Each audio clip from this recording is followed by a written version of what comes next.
E aí galera, Giro Flu na área, seu giro de notícias do Fluminense. E aí, como é que estão? O Fluminense, né, está na fase excelente. Mais uma vitória para o tricolor carioca, enfrentando nesta rodada no final de semana o Atlético Mineiro, o que muitos podem, né, até colocar como uma possível prévia, né, do confronto válido pela Libertadores da América, agora as quartas de final.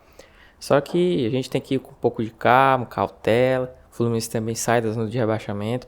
O confronto da Libertadores tende a ser diferente, né? Até porque nesse momento os técnicos podem estar, né, tentando esconder um pouco da estratégia. Mas enfim, vamos comentar um pouco mais sobre essa partida. Mas antes, gostaria de pedir o like a cada um que está assistindo esse vídeo. Seu amigo tricolor, que você possa estar compartilhando esse vídeo, né, para que a gente possa alcançar novos tricolores, para estar interagindo com a nossa comunidade, deixando seu comentário, seu palpite. Aquele seu amigo também que gosta de futebol, que quer dar a sua opinião, torce para outro time, né, mas quer dar uma cornetada. O Fluminense corre risco de ser rebaixado, então não tem a mínima condição de conquistar a Libertadores, que seria o bi da Libertadores. Então, pode mandar para o seu amigo, né, para a gente estar aí fortalecendo, certo? Pois bem, galera, o Fluminense tem mais uma vitória fora de casa. E antes de falar dessa partida, acho que até é válido a gente fazer um breve retrospecto, né, sobre o Fluminense de 2023, aquele Fluminense que conquista a Libertadores inédita, e o Fluminense também de 2024, começo de 2024, que o Fluminense tem atuações assim totalmente sem sentido, até mesmo estranhas comparadas ao que já foi no ano passado. Ainda mais se a gente for levar em conta que é basicamente o mesmo elenco. Pois bem, galera, o Fluminense com o Fernando Diniz estava numa decadência assim absurda. E se a gente comparar até com o Fluminense do ano passado, a gente vai ver bastante evolução. No sentido de que, por exemplo, o Fluminense fora de casa era um time que não tinha a menor condição de competir. No máximo empatava, praticamente todas as partidas saia com resultado negativo, sofrendo gols. E a gente tem visto um Fluminense muito aguerrido fora de casa com o Mano Menezes, que não vende a vitória de forma fácil. O Fluminense tem dificuldades, tem, mas a gente observa, na verdade, uma evolução muito gritante. E isso fica evidente, por exemplo, quando a gente compara com o Fluminense do ano passado, que ganhou a Libertadores. No Campeonato Brasileiro, o Fluminense, a campanha em casa, no Maracanã, o Fluminense era uma verdadeira fortaleza. O Maracanã era um reduto do Fluminense, onde o Fluminense mandava os seus jogos, ainda manda no caso, mas que praticamente era os 3 pontos garantidos. E quando o Fluminense ia enfrentar um adversário fora de casa, o retrospecto era totalmente diferente. O Fluminense perdendo a maioria das partidas. Se eu não estiver enganado, o Fluminense foi ganhar, terminou o Campeonato Brasileiro com as 3 vitórias fora de casa, algo assim absurdo. Então, o Fluminense tinha um retrospecto fora de casa absolutamente negativo. Porém, em casa era uma das melhores campanhas do Campeonato Brasileiro. Talvez até por isso o Fluminense não conseguiu chegar mais à frente na reta final do Campeonato Brasileiro, porque era um time que em casa era um time assim altamente competitivo, que tinha bons resultados, porém fora de casa o time tinha resultados bastante negativos. E já trazendo para esse ano, 2024, ainda com o Diniz, o Fluminense, é claro, teve um começo de pré-temporada um pouco tardio, né, por conta do calendário do ano passado, disputa do Mundial. Porém, eu não vejo isso como justificativa, sinceramente. O Fluminense teve pausas, né, foi eliminado mais cedo do Campeonato Carioca, teve também aquele episódio, né, do Rio Grande do Sul, e o Fluminense teve um período, né, que para poder meio que recuperar. A gente pode colocar praticamente um mês e meio, onde o Fluminense teve condições de estar voltando esse tempo, usando esse tempo para como se fosse uma intertemporada, né? Ali uma temporada no meio da temporada. E o Fluminense não conseguiu usar isso ao seu favor. Outra situação também que o Fluminense nem mesmo em casa vinha tendo bons resultados. O Fluminense que outrora, né, no ano passado, era praticamente invencível dentro de casa no Maracanã, teve jogos bastante complicados. Na Libertadores mesmo, o Fluminense ganhou os seus jogos em casa, assim, ninguém nem sabe explicar como. O jogo disputado assim, no último lance, partidas apertadas, mas foram fazendo resultado e conseguiu se classificar às oitavas.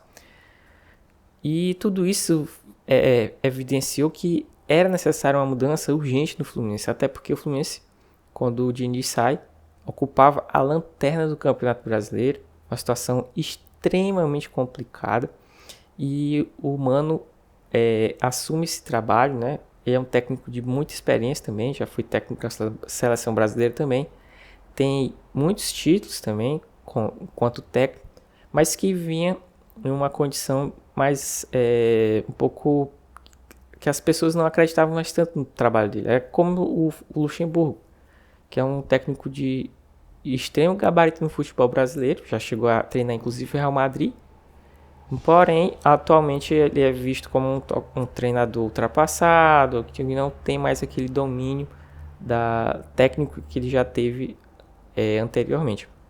E o Mano Menezes é mais ou menos nessa linha, só que é claro, ele não tem o mesmo cacife do Luxemburgo, mas é mais ou menos assim, como eu posso falar, ele também vem de um momento que não é dos melhores, porém o Fluminense ele vem fazendo um bom trabalho. E voltando agora para o Campeonato Brasileiro, né, o Fluminense, eu fiz esse retrospecto apenas para mostrar a evolução do Fluminense e o porquê o Fluminense está conseguindo sair desse momento adverso onde ele esteve com o Fernando Diniz. E essa partida, né, contra o Atlético Mineiro, fora de casa, no Mineirão, válido pelo Campeonato Brasileiro, para muitos é uma prévia, um spoiler do que pode ser a disputa na Libertadores.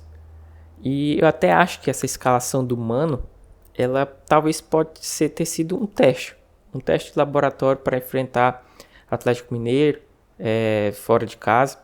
A gente sabe que o Fluminense vai disputar dessa vez a primeira partida no Maracanã.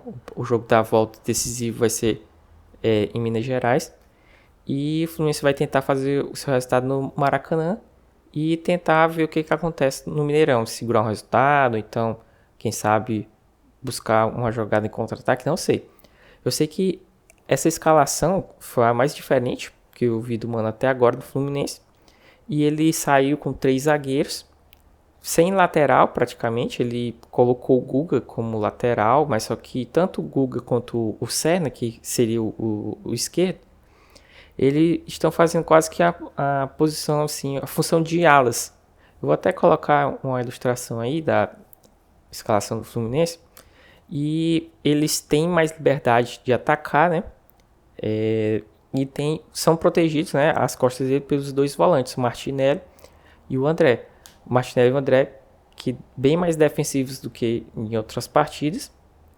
E além dos 3 zagueiros, Thiago Silva, Thiago Santos e Felipe Melo. Felipe Melo, inclusive, até participou da vitória contra o Grêmio, porém eu achei que ele entrou numa rotação abaixo.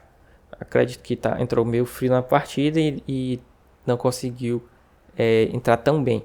Acho até que aquele gol do Grêmio, a bola passa meio que por baixo das pernas do Felipe Melo.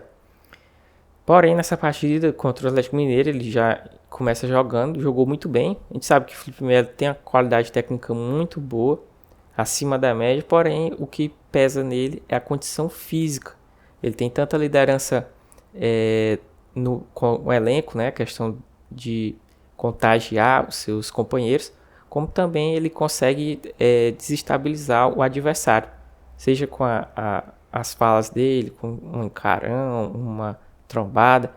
Ele muitas vezes consegue expulsar ou amarelar um adversário dessa forma. E aí, do meio para frente, né, é o Fluminense que a gente meio que já conhece. E as principais mudanças dessa escalação, sem dúvida, é o Serna e o Guga jogando como alas, em vez de laterais. E a gente viu no primeiro gol do Serna, inclusive, meio que o Fluminense roubando a bola, dificultando a saída de bola do Atlético Mineiro. fechando os espaços, e o Serna consegue, né? No caso, o Cauã Elias, na verdade, o Martinelli ele rouba a bola e aí consegue passar para o Cauã Elias. O Cauã Elias faz uma espécie de pivô ali ainda no campo de defesa do Fluminense e passa a bola para o Serna. O Serna ele avança no campo adversário com bastante liberdade e quando chega dentro da grande área, né? Ele consegue desmarcar o seu marcador, né? Com um drible desconcertante e simplesmente o zagueiro fica ao chão sem ter pai nem mãe, totalmente vendido na jogada, e ele finaliza com maestria também, tirando do goleiro no contrapé. O zagueiro, o outro lá, que eu não vou lembrar quem é o nome, ainda tenta tirar a bola. Pareceu muito com um pouquinho a forma como o René tentou tirar a bola no gol do John Kennedy lá no Beira-Rio ano passado, e o Fluminense abre o placar da partida. E é muito interessante essa forma mais reativa do Fluminense jogar também, porque você não estar com a bola não significa que você não está jogando. É uma forma de jogar o futebol também. E eu acredito que o futebol moderno, ele fecha muitos espaços para justamente impedir o adversário de ter uma criatividade maior com a bola e chegar com mais espaço ao gol. Então, eu gosto dessa maneira de Fluminense jogar, fechando os espaços para tentar recuperar a bola o mais rápido possível e partir de maneira ofensiva, de forma vertical ao gol adversário. E aí o Fluminense continuou jogando muito bem mesmo. Segundo tempo nem se fala. A gente sabe que o time do Atlético Mineiro é um time muito ofensivo, um time que tem muita qualidade no meio campo para frente. Tem ali no ataque, né, a dupla de ataque formada pelo Hulk e o Paulinho. Tem outros jogadores também de muita qualidade. Por exemplo, tem o Arana, que recorrentemente ele é convocado à seleção brasileira. Então é um time que tem muita qualidade, certo? Tem o próprio Scarpa também ali fechando no meio campo, que inclusive é formado pelas categorias de base do Fluminense. Então isso denota um time muito forte. Tanto é que ele sempre é cotado como um time que pode beliscar no Campeonato Brasileiro junto com o Flamengo e o Palmeiras, que talvez sejam os melhores elencos do Brasil. E o Fluminense jogou de forma muito profissional, muito competente, né? Tirando os espaços do Atlético Mineiro, porque a gente sabe que é um time que gosta de ter espaço para estar jogando. E no segundo tempo o Fluminense joga de maneira espetacular, né? O Arias, mais uma vez, o Arias dificultando, ele sendo esse jogador fundamental para o Fluminense. Ele é de longe o melhor jogador do Fluminense. Ele é um jogador completo, é até assim, eu acredito que ele ainda não foi para a Europa por conta da idade, porque o pessoal da Europa, eles são assim altamente preconceituosos com o futebol sul-americano atualmente. Mas eu não tenho dúvida, se o Arias estivesse na Europa já jogando o que está jogando agora, ele estaria sendo disputado nesse momento, nessa janela, como um reforço. O time que detém os direitos federativos dele ia tentar propor uma renovação, uma forma de poder ele continuar no elenco. E outros times, como o caso do Real Madrid, o Chelsea, o Manchester City, quem sabe, iam estar loucos querendo contar com o futebol daquele jogador, porque, nossa, que jogador incrível. Ele é muito forte fisicamente, taticamente ele é muito inteligente, ele tem uma condução de bola assim invejável, ele consegue proteger a bola com o corpo, ele que de uma forma que parece um drible. É impressionante. O zagueiro tenta dar um bote e não consegue, porque ele protege a bola, ele esconde a bola. E ele vai fazendo aqueles giros na zaga e de repente ele está dentro da área para finalizar. Então é um cara excelente. Tanto é que ele é titular da seleção colombiana. Então é um jogador assim ímpar no futebol sul-americano. Não é só no futebol brasileiro, não. É no futebol sul-americano. Quem sabe ele vai poder jogar na Europa. Eu acredito que ele tem essa vontade. Mas em virtude da idade dele, não sei se ele vai ter as mesmas oportunidades que ele teria se tivesse explodido há, sei lá, 3, 4 anos atrás. E aí ele faz mais um gol pela camisa do Fluminense. E o Fluminense sacramenta a partida, 2-0. Poderia ter sido mais, inclusive. O Atlético Mineiro ficou vendido. Não teve muitas oportunidades na partida. E o Fluminense marca mais 3 pontos e sai finalmente da zona de rebaixamento. A rodada também foi muito boa para o Fluminense. Teve um outro resultado que poderia ter sido empate, mas sim, os principais resultados que o Fluminense precisava, todos se concretizaram. Derrota do Corinthians, o Criciúma perdeu também. Então, assim, o Fluminense foi muito feliz na rodada. 3 pontos, sai da zona de rebaixamento finalmente. E agora é olhar um jogo de cada vez. Vai enfrentar o São Paulo agora. Vai ter essa semana livre, por conta que essa semana vai ter os jogos da Copa do Brasil. O Fluminense não está mais nessa competição. E vai ter uma semana livre para descansar e para treinar. Isso vai ser fundamental para a recuperação daqueles jogadores que ainda estão em fase final de transição lá para trabalho no campo, né? E domingo, no dia 1º, vai enfrentar o São Paulo no Maracanã. Jogo que pode ser o último jogo do Fluminense, o André vestindo a camisa do Fluminense. Não se sabe se essa é a semana-chave, né, para o André, se ele for realmente vendido ao Fluminense. Na verdade, se ele for vendido e com destino para a Europa, né? Essa semana é a semana-chave mesmo, sem dúvida. Então é isso, galera. Obrigado por quem assistiu o vídeo. Saudações tricolores.